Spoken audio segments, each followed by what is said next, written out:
Two major defense companies are in a battle for the future of Canada's fighter jet fleet. Sweden's Saab Gripen versus U.S. firm Lockheed Martin's F-35s. This comes after Prime Minister Mark Carney ordered a review of Canada's F-35 contract with Lockheed Martin. And now from trade to defense, Spain has shelved plans to purchase the U.S.-made F-35 fighter jets indefinitely. Locked in a trade fight with Donald Trump, you may have heard that the Carney government is reconsidering its multi-billion-dollar purchase of American F-35 fighter jets. Imagine discovering that Sweden's unexpected offer of 88 Gripen E fighters to Canada had almost nothing to do with aircraft specs, procurement scores, or price tags, and everything to do with a shadow conflict unfolding far above the headlines, a silent contest stretching across the Arctic ice, the North Atlantic air lanes, and the future command of Western skies. What the world saw as a simple bid was actually a flare in a widening geopolitical storm, a quiet strike on a chessboard Washington assumed it owned. The headlines treated Sweden's offer as a bold alternative. That description doesn't even graze the surface. At a moment when almost everyone believed the F-35 would win by default, Stockholm arrived with a proposal so sweeping, so sovereignty-driven, and so strategically disruptive that it jolted not only Ottawa, but NATO command structures and Washington's defense establishment itself. This wasn't supposed to happen. The U.S. did not expect a smaller nation to challenge its monopoly on Western air dominance. Sweden did it anyway, and here's why. Far from public attention, the Arctic has become the new frontier of global power. Melting ice has revealed new shipping lanes that could redraw the world's trade map. Russia has been rebuilding and expanding military bases along its northern coastline. China, calling itself a near-Arctic state, is pushing for influence in a region it has no coastline on. The U.S. is scrambling to reassert control. Europe is watching nervously. And right between these competing ambitions stands Canada, a country with immense Arctic territory but outdated tools to defend it. That's the part almost no one mentions. Canada's northern airspace is vast, empty, brutally cold, and nearly impossible to patrol with conventional Western jets. The F-35, for all its sophistication, was never built for this environment. It requires extensive maintenance, long runways, specialized support systems, and warm hangars, all things the Arctic does not offer. Sweden, however, designed the Gripen E for the opposite world. Cold climates, rough conditions, improvised airstrips, and rapid turnaround times. The Gripen can land on narrow roads carved through snow. It can refuel rapidly, take off again, and operate with minimal ground crews. It was built for precisely the kind of environment Canada has been struggling to defend for decades. Sweden saw what Washington overlooked. The country that controls Arctic airspace controls future trade routes, energy corridors, and global military mobility. So Sweden didn't just offer Canada a fighter jet. It provided a machine tailor-made for the Northern Theater, and a strategic partnership that would reshape Arctic security.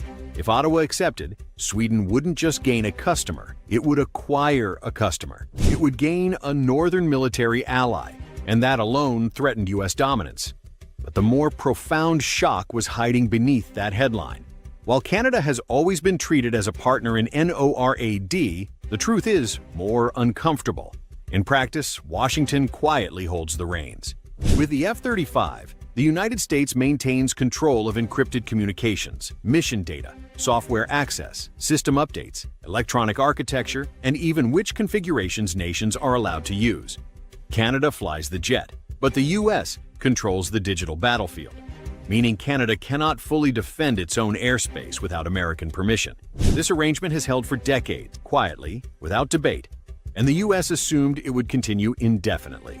Then Sweden appeared with the one thing Washington never intended Canada to have: independence. The Gripen deal offered something the U.S. would never allow with the F-35: full access to software, local encryption, control of mission data, sovereign command of Canadian skies, and the ability to upgrade and adapt the aircraft without American approval. That alone made Washington nervous, because a Canada that flies a sovereign fleet breaks the pattern. It sets a precedent. And if Canada walks away from U.S. air dominance, other countries might do the same. Germany has already voiced concerns about F-35 limitations. Finland operates Gripens and has experience with Swedish defense cooperation. Norway has quietly expressed frustration with U.S. restrictions. Brazil is expanding its Gripen program. Hungary and Czechia are committed Gripen users. If Canada moved to the Gripen, it would validate the idea that Western nations no longer need American permission for advanced air power. The Pentagon understood this instantly. What looked like a simple procurement bid was actually a threat to the United States' most lucrative and powerful geopolitical tool, control of Western military technology. But Sweden's ambition goes far beyond contracts. It is playing a longer, more profound game. Stockholm is trying to build an entirely new Western defense ecosystem, one not controlled by any single superpower, one based on technological independence, shared innovation, and sovereign decision-making. And they identified the perfect partner, Canada.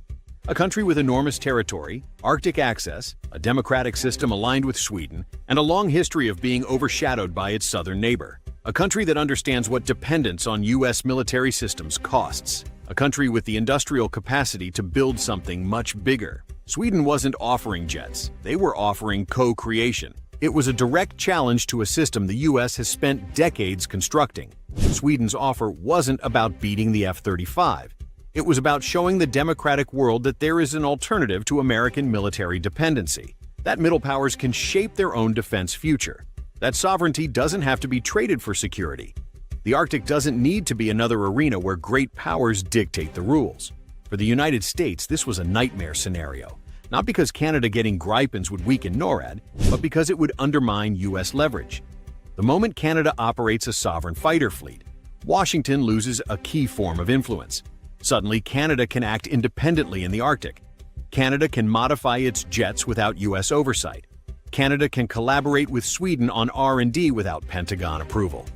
Canada can build a defense industry that the U.S. cannot manipulate. This isn't about aircraft, this is about power. And Sweden knew the consequences. They made the offer anyway, because in their view, the future cannot be built on monopolies. The world is moving into an era where nations demand control over their own software, supply chains, mission data, upgrades, and cyber systems. The Gripen is built for that world. The F-35 is built for the opposite. One locks nations into a US-controlled digital ecosystem. The other gives them autonomy. Sweden's offer is a statement, not a sale. A declaration that sovereignty is the new currency of defense. A belief that a coalition of technologically advanced middle powers, from Scandinavia to North America, can build a modern air network without relying on a single dominant superpower. And in this vision, Canada is not a client. Canada is a cornerstone. That's why Sweden's proposal was so shocking. Not because it was generous, but because it exposed a truth that Washington has quietly relied on for decades. Western air power is centralized, controlled, and gate-kept through the F-35 program. Sweden challenged that system with one bold move. And here is the final twist most people still don't grasp. The Gripen isn't just a fighter, it's a message, a declaration to every democracy, every allied nation, every government navigating an increasingly turbulent geopolitical era. You can defend your skies without asking America for permission. If Canada said yes, the ripple wouldn't stop at its borders. It would tilt the balance of power across the entire Western alliance.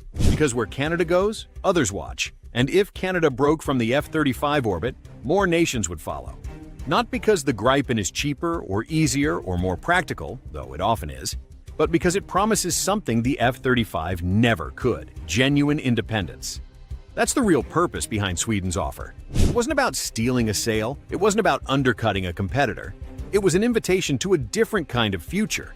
One where nations choose autonomy over reliance, partnership over pressure, and adaptable air power over American-controlled infrastructure.